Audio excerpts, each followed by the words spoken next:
Hello and welcome back to Tell Us STORYHIVE On Location with Bowen and Mimi.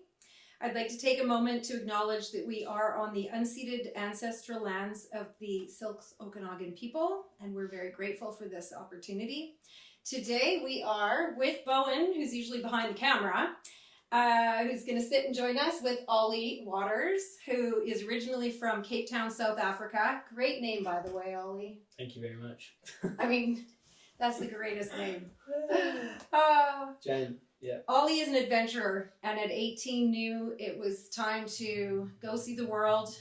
He ended up in Ontario, Canada, and was doing you were a high ropes Yeah, I think guide? Yeah, high ropes guide, I think that man kind of had a lot going on, but kind of like started as a server, and then we kind of progressed into a high ropes guide, just working up in the trees with a bunch of kids on zip line and stuff. It's pretty cool. Yeah. Yeah. Well, you're going to tell us tons about it. I'm just thinking like that was your first adventure, but there were many adventures after that, and a lot of jobs and a lot of different living situations in cars and vans, and we'll dive into it all. But first of all, you are from Cape Town, South Africa. Yeah. So that is an experience that we haven't had. Love to hear what growing up there was like. Yeah, I mean, it's pretty cool. I think, South Africa is a very loose place, I'd say. It can be quite lawless in a lot of areas.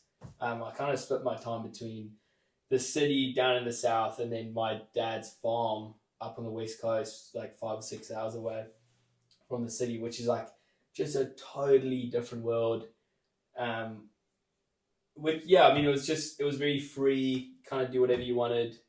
Lots of surfing, lots of like riding bikes, fishing. It was just, I think, a pretty cool place to grow up as a kid, kind of figuring out your way in the world, I reckon. Mm-hmm. If I think about it now, it's like, it was actually, like things you'd have to look out for. Like, okay, if you're walking down the street, maybe check if someone's following you, or if the sun goes down, maybe it's time to go home. So like that was kind of my curfew living with mom, was like you left the house in the morning when the sun came up, and then just cruising around, did whatever you wanted through the day, and then as soon as the sun started setting, that was the time. It's time to go home, don't be outside. But for the most part, I had a great time growing up. Well, when you say that, like looking behind your shoulder to make sure no one's following you home, that might mean something different to you in Cape Town than it would mean for us. I don't know. Yeah, what would it mean for you? I don't know if I would even think about it. Yeah, you see, yeah. Right? So there's maybe a different level of danger that you're considering as a kid, or that your parents try to prepare you for, or maybe not. I'm just curious. Yeah, I think when I was a youngster, from a very young age, mom was kind of like quite hell-bent on making sure I knew how to look after myself. So like there's this memory that my cousin has when I was 6 years old, and I was climbing the counters making cups of tea and like bacon and eggs in the morning while my mom was in bed.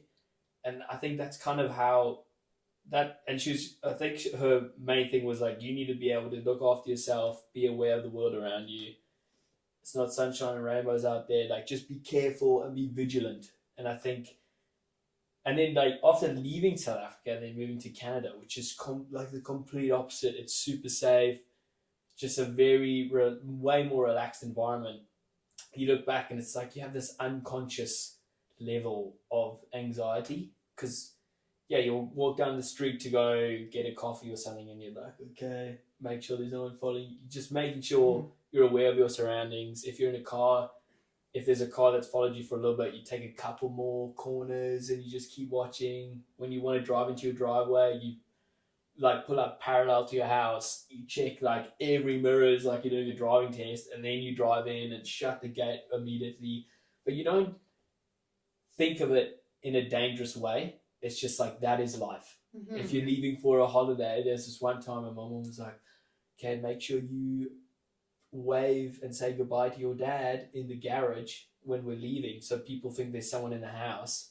Mm-hmm. And then the one time I was like a snotty kid, I was like, no, I'm not doing that, it's so silly. And then someone broke in, and I was like, this is what? This is nuts. Oh, wow. So yeah, and I think I really gained a perspective of that when I left. I was like, damn, you just live your life just kind of like always thinking what's going to happen, like fireworks. I'm like, what was that? Was that a gunshot? I don't know. You just have this, like an unconscious alarm that's like just kind of playing in the background, ready to like make you wake up and like, so, yeah. Like, how often were you up at the farm compared to at the house? I think it kind of started. So yeah, my mom lived in the city and my dad was up the west coast, and it kind of started. He was like 2 hours away, so every other weekend I was up there, and all holidays I'd go up there, so 3 to 6 weeks long. And then it kind of got, the further north he went, it became less and less. And then I suppose as you get older, you kind of want to go to parties instead of hanging out at the farm. But I would say it was kind of like once every other weekend and every school holiday I was up there. So I spent quite a bit of time up there living on the farm. Yeah, just so, there's so many stories. Yeah, I was on the phone to him the other day, and he lives on a vineyard, and every winter the river floods so much that a lake comes level to his garden. So he's just sitting on in the grass, and there's like this massive lake, and people like rip boats. He got a sailing boat out, and he's sailing on a vineyard. And he just built a hawk, which is like a chicken hawk, is kind of like a coop. It's called that's how we say it. And I was talking to him about it, and I was like, his girlfriend had a company. It was called Happy Eggs when I was growing up. And at one point he had, I don't know how many, he must have had over 1,000 chickens or something. And we'd go up there, and every day we were taking out 600 eggs at the farm. So we'd wake up in the morning before breakfast, before we would get up, put our like Wellington boots on, go to the chickens and just be there with these big like wicker baskets, like taking like 600 eggs out. And then sometimes you'd find a cracked one, and chickens love eggs. It's nuts. Yeah. So you just chuck an egg down, and it's like 1,000 chickens just. Yeah. So yeah, the farm's good. Yeah, it's really. I think it's a really cool way to bring up kids, like being that wild. I think it's pretty cool. Yeah. Yeah, pretty cool. I love a farm. Feral life at its best. Yeah, I think so. Yeah, I think that's how it should be. Just feral, just kind of like free range. Free range. See what happens. You know, you fall down, dust yourself off, get back up, like make your way. Don't worry about it. Yeah. Were you challenging your mum to ask, why can't I go live with my dad on the farm? You said you have brothers as well. Yeah, so I had half siblings. So there's like three. Yeah, nuts. There's 3 mothers, 4 different kids, 1 dad, and there's we're all kind of like on average 2 years apart, kind of. But I didn't want to go live with him. It was really weird. When I was there, I kind of wanted to leave, because you live in the middle of nowhere, and as far as your eye can see, it's just bush, and that's it. And you're like, whoa, this is nuts. It can sometimes feel like a bit of a prison, especially when you're 16 years old and your mates are drinking beers and going to house parties and meeting girls and stuff, and I'm in the middle of nowhere, and I'm like, what am I doing here? But then I would get home and I'd be like, you can't tell me what to do, I don't want to be here, who do you think? Just super lippy. So when I was 18, in my final year of school, I was in my final exams, did really badly at school my whole school career, and then I don't know what happened, but in the last year of school I was like doing really well, like achieving really high marks.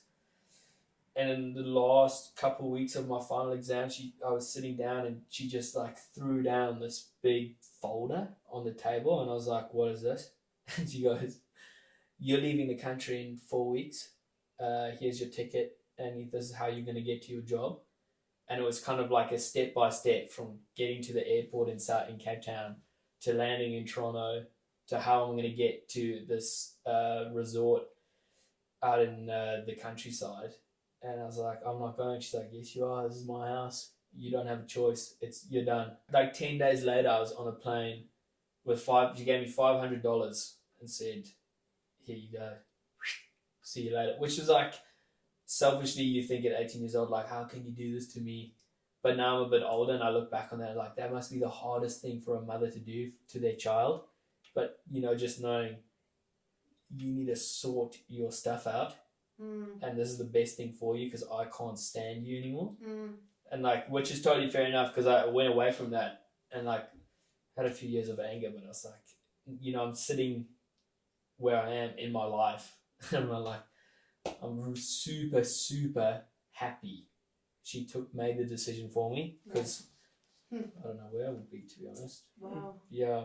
And I think like every day that goes by, you know, I'm just kind of like, as much as I can, I tell her how, you know, how thankful I am and how sorry I am for like all the pain that I put her through, because especially as like a single mother trying to do everything, and I'm at a point now like approaching my 30s, and you're thinking of family and starting your own family and how to be a parent, what kind of parent would you want to be for your child? And then I think what my mom was trying to do, and I'm like, oh my God, that's a strong woman. Like, holy flip. Like, I don't know if I could do that to a kid, but you have to do it, you know, because I think there's some points where you need to push them into the deep end, and either going to swim or they won't, and they need to figure it out for themselves, you know. Yeah, so I'm very grateful for the relationship we have now, and she's pretty wicked. So then, how does she choose high ropes course in Ontario for you and say, this is where you're going, this is what you're doing? Yeah, she was pretty sneaky about that. We'd be talking, and she's like, Ollie, what's one place you want to go? If there's one place you could go to in the world, where would you go? And I remember there was a screensaver either on the computer at home or one of the ones at school, and it was just like, it was fall here in Canada. This picture I think must have been in Ontario, and it was just like this shot of a forest, and it was just orange and yellow trees, and I was like, that is the most beautiful thing I've ever seen, because we don't really have that. Nothing close to that at all. So my mom approached this company, they're called Bunac, and they basically help young people get a start with careers, and they mainly like aim at mountain ski resorts through Europe and Canada, and I think America, I'm not sure. And like I had no experience, so she made this application, and then I sat down and I spoke to this one resort they're called Blue Mountain, and they're the only resort that would take me out of anywhere, because I had no experience, and they're like, we'll take anyone, 2 to 3 week training process to get them all whatever. So I met with these people, and then I think they emailed back, and they're like, yeah, we'll take him. so then and then I was kind of like, it wasn't like I didn't consent to it. I suppose there's how much you can say no all you want, but at the end of the day, it's your parents. You're gonna have to, at some point, you're gonna listen. Like, what else are you gonna do? So I took the interview, sussed it out. It seemed like, okay, this is gonna be all good. And then like the folder got slapped down on the desk, and it was like literally page 1. Here is your visa, your work visa. Here is the address of your hostel that you're staying in Toronto. So got on this plane from South Africa into England to Canada. It's like 20 hours of flying or something. Yeah.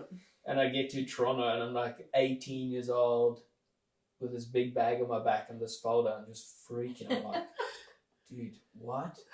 Had no wife. I just had no phone, nothing. So it's just me. Yeah, this was 2016? This is end of 2000. So it's December 2016. And I'm just like... December 2016, yeah. So just before Christmas. And I was like, oh, dude, what is happening? And then I get out of the airport, and I'm on one of these, I think it was a tram. And I'm just in there, and I'm like, I'm about to cry, because I have no idea what I'm doing. It's like the city, I'm freaking. And this lady looked at me, she's like, are you okay? It's like, oh, I just don't know where I'm going. Like, I can't call my mom. I don't know what to do. And then she's like, okay, what you want to do is you want to go to this hostel. I didn't even know what a hostel was. And that, like, hostels now are very fancy. Yes. I'll just tell the people out there. Hostels now are lush. Back in the day, not in the day, but when I was 18 years old, like city centre Toronto, I mean, they were, gee whiz, bit nuts. Right. But anyway, I get like out of this tram, and I'm just standing on an island in the middle of like a 8-lane like street, and I'm like, what is happening? And the sun's going down, and there's just like, I was like, this is nuts, you know, what? And then I rock up at this hostel. I'm like, oh, I think I'm supposed to be here. Get them on there, like, yeah, man, all good. Send me upstairs, and I get into this room. It's like a 10-bunk room, and I'm sleeping above this big old boy. He's a big boy, and he's just like sweating profusely, just sitting there, sweating.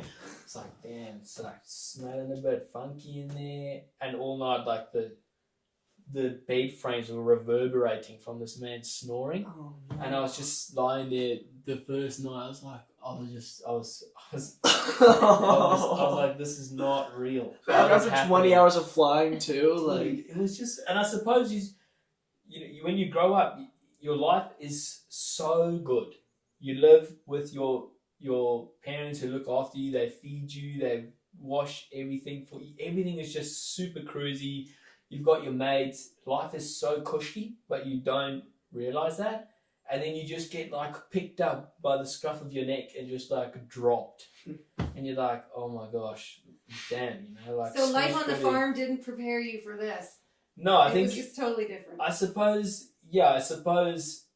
maybe I struggled slightly less because like my background is like, I know that I can look after myself. Like I wasn't worried about my safety for myself or anything. I was just kind of like, whoa, there's so much going on here. Like, okay, my whole life's just been flipped upside down. I just didn't really know how to. It was more the planning, the thinking, and. But I was kind of like just walking through, and it's like, it's going to be fine. Like, Mom has prepared me for this moment. I will be fine. It's going to be okay. But I suppose, mentally, I'm just like thinking like, okay, I've just left the love of my life. I thought I left all my mates. Like everything is gone, and I was like, took it all for granted, brother. You put yourself in this spot. Yeah, it was a big reality check for sure. And then so then after that, had to go to this fancy hotel. I think it was a Fairmont. Had to go to this fancy hotel. And funnily enough, sorry to jump all over the place, one of the fellas that I was in the same room as me in the hostel, he was it the same room? Maybe it was a different room. He was going to the same job. So I like was on a tram and I'm looking at this guy, I was like, are you going to the Fairmont for this job? He's like, yeah. I was like, no way. I'm Ollie. I think his name was Dom, and he was from the UK. I was like, oh, I can relax. Like, I'm just gonna let this guy take over. Just tell me where to go, man. And then we get to the hotel, like we're on this bus with all these internationals, and we're kind of like, oh yeah, we're going to the ski hill. So we're driving through Ontario, which is pretty flat, and I'm like. Skiing, you're thinking of the Alps, you're thinking of the Rocky Mountains, you're thinking, this is going to be cool, man. Just cruising through, and the guy goes, okay, guys, so we're coming up to Blue Mountain Resort on your right. And I'm like, where the mountains at? And there's just like this tiny little hill. I'm like, okay, this is pretty surreal. And then it was like 2 weeks of induction, and so they kind of put me into, I don't know what you call it, it was kind of a food and beverage attendant. So huge, massive ski resort. It's its own little town. I think it's got its own postcode. It's huge. And these massive lodges, people just go and get their food and then they come through, and then I got to ring everything through. So it started off with that through the winter. And then after being a food and beverage attendant, I was talking to one of the people in charge, and they're like, you should be a high ropes guide. You'd be a good fit for it. So then I just started applying and got it, it was an awesome job. They've got all of these obstacle courses up in the trees. So in the height of summer, it's super busy, but you're kind of climbing up zip lines, inspecting all this cable, climbing up through trees, doing rescue drills, working at a rock climbing wall. So much fun. Great experience. And it's just, it's super, super fun. If we skip all the way to like when I moved to the UK after Canada, there was just these opportunities that were arising, and I was like, yeah, sure, why not? Let's give it a go. I think it started with work, where I didn't have I still don't really have a direction of where I want to go with work, but I think it was really important to me to try everything. If you don't have an opinion on something if you haven't done it. Like, go out, do it, gain your own opinion, and then have a say on it. And I think that's really important. So I was like, okay, what jobs are out there? Let's do it. And it kind of like bike mechanic, worked for Red Bull doing sales executive stuff, to the film industry, to like working on a boat. And it's just every time I said yes, there was no downfall to it. Like, yes, you can experience challenges in your life, but I think the challenge you experience, there's always a positive in there. Like, yeah, it might suck at the time, but you're only going to walk away from those experiences with like, wow, man, I'm so glad I did that. I've learned X, Y, and Z, and now I can take that to the next place. And it can only build your character. It's never going to knock you back. So I think that's kind of why I started saying yes. And I mean, that was totally motivated by my mum, because she's like, say yes more.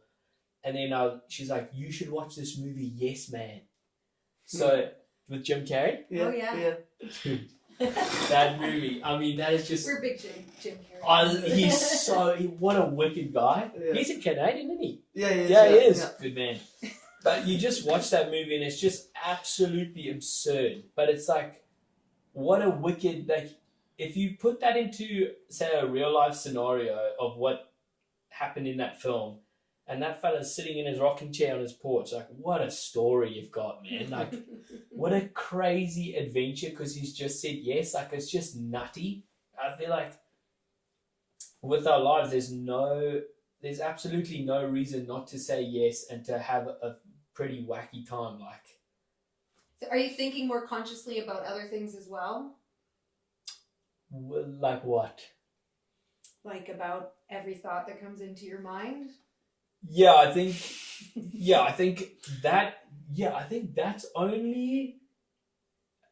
that's also only happened in the last couple of years, how I very critically think myself on who I am as a person, who I want to be around other people, not be like a show pony, like I need to be, but when I moved to the UK, I became friends with a guy, and he's super generous, and we used to ride and climb together and all this stuff. And I was sitting in his house, and I was like, "Oh, I'd really love to have a mountain bike, or like build up a mountain bike. Just don't have the money for it." He goes, and he just literally pushed a parts bin in front of me, and it was to build a full bike with thousands of pounds.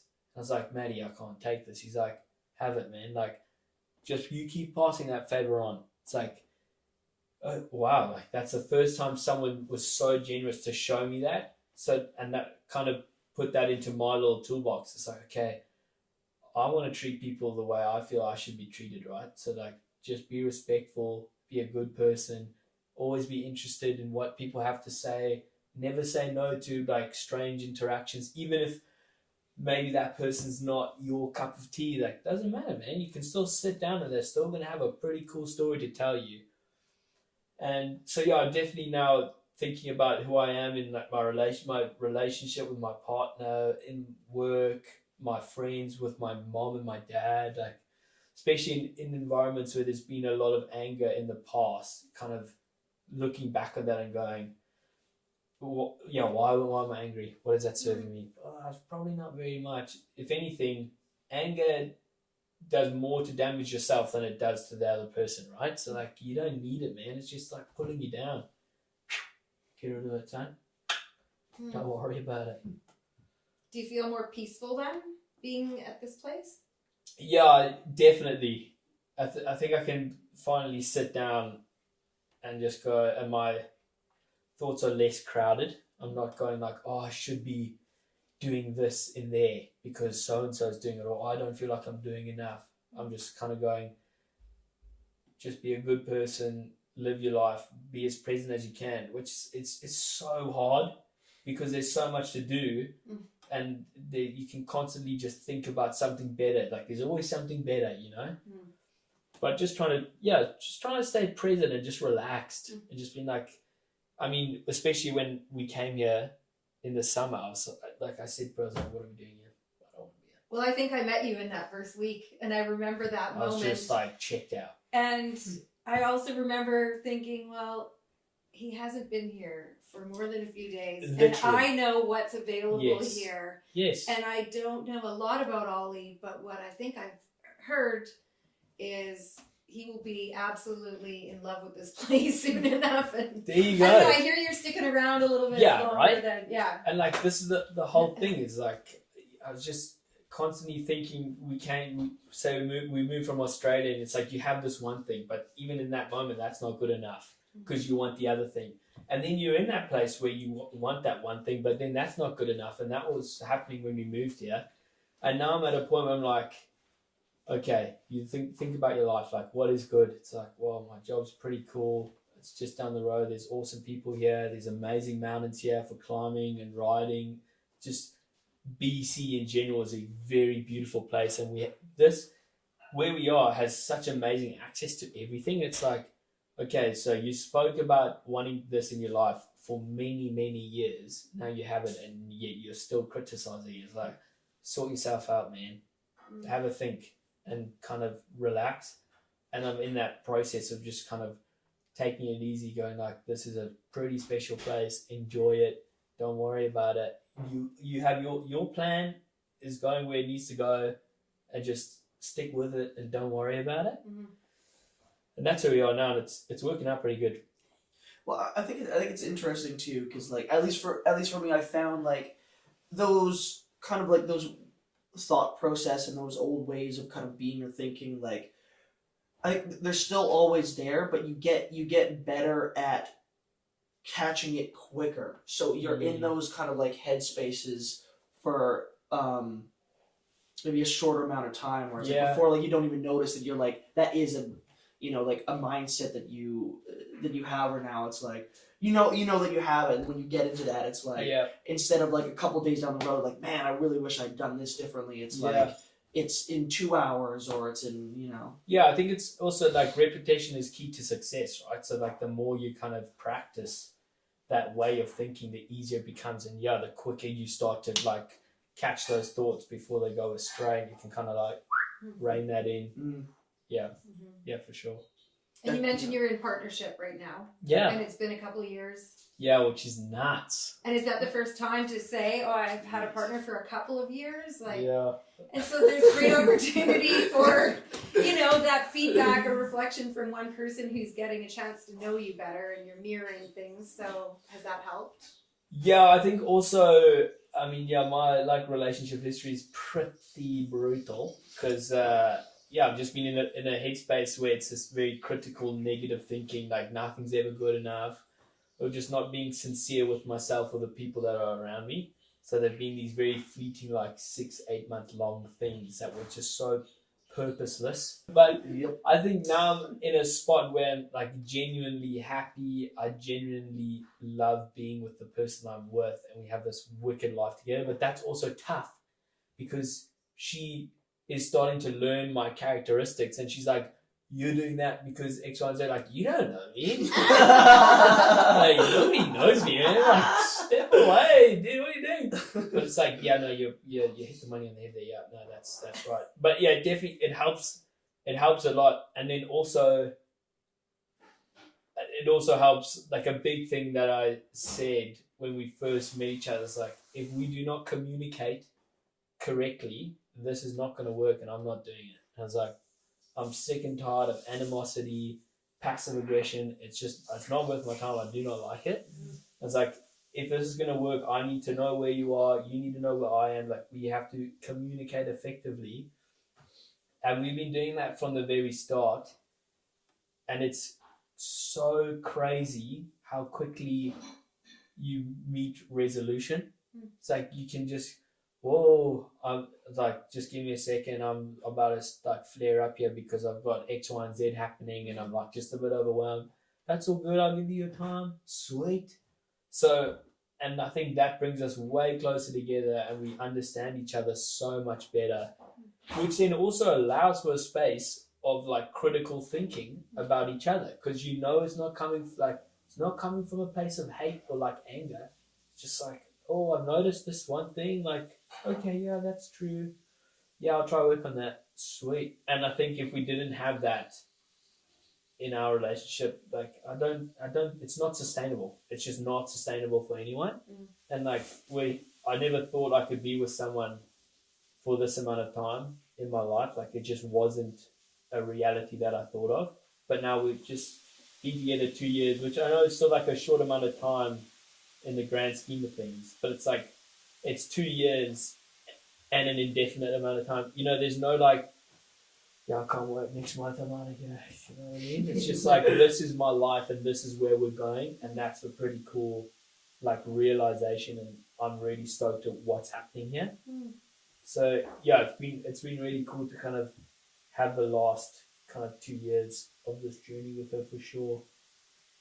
Pretty cool. So you are working at Sun Country Cycle? Yes, ma'am. In Vernon? Yeah. Coldstream, Vernon. I don't know if it's an age thing or maybe it's just a shift in my priorities in my life, but I'm very much focused on like, I really enjoy what I do. I love working with my hands. I want to make sure everything's perfect. Building wheels, servicing bikes, whatever it is. It's like, I'm like looking at a progression and a projection of like where I want to go, where I've never really had that before. I don't know where I'm going, but I'm kind of like, put time and effort into what you're doing and just keep your mind open. Vehicle mechanics, fabrication, welding, like what, you know, like kind of see what's going on. Keep an open mind. So we'll see what happens. Yeah. Wow. I feel like every time you put resistance against something, it just goes completely tits up. Just don't worry about it. Just go with it. See what happens. You can always say, like, you can always jump out of it. You don't have to stay in anything, right? Just go with it and see what happens, and then duck. Yeah. If you want. So go with the flow of it. Should we go with the flow I and call reckon. this a wrap? Because Yeah, sure. I mean, I'm smelling garlic. I'm so hungry. That sounds amazing. Yeah. So Ollie, thank you so much for hanging out with us and Yes, sweet. sharing your life. You've had a lot of really great adventures and lots of stories, lots of perspectives. There's so many more. Damn, you just need to sit We'll do a part 2. We'll do a part 2. No, We there's can part do a two, part 2 part with the three, fire. part We'll have four. the a couple I mean, brewskis. There's Yeah. so much. So thank you. Yeah, thanks guys. Yeah. That was pretty fun. And thank you for Thanks, joining everybody. us. And we'll see you again.